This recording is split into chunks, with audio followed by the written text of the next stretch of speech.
Guys welcome to my channel Techno Mart. आज हम आपके लिए बनाने वाले हैं पेपर क्राफ्ट व्हाइट लोटस का, जो कि आपको बहुत अच्छा लगेगा। अगर आपको ये वीडियो अच्छा लगे तो इसे लाइक करें, कमेंट करें और शेयर करना ना भूलें। अगर आपने हमारे चैनल पर नए हैं तो इसे सब्सक्राइब करें और बेल आइकन को दबाना ना भूलें। तो none of wasting of our time, let's start our video. For making our video we require some material.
Friends, अब हम लोग का फ्लावर तो बन गया। अब इसे डेकोरेटिंग करने के लिए हमने एक पॉट लिया है, जो कि आपके घरों में भी होगा, दिवाली के समय में हर घरों में होता है।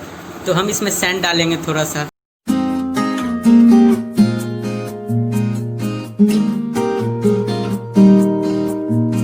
अब हम इसमें हर एक फ्लावर को पॉट कर देंगे ताकि ये देखने में थोड़ा अट्रैक्टिव लगे।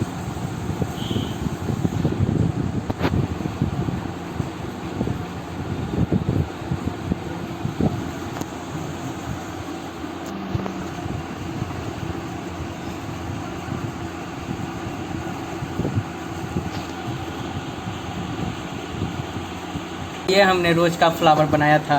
आपको अगर ये वीडियो देखना है तो आप इसके लिंक में जाएं। हम अपने डिस्क्रिप्शन में इसका लिंक डाल देंगे। मैं इसको भी इसमें पॉट कर दूंगा ताकि ये देखने में थोड़ा खूबसूरत लगे। तो friends, thank you for watching my video.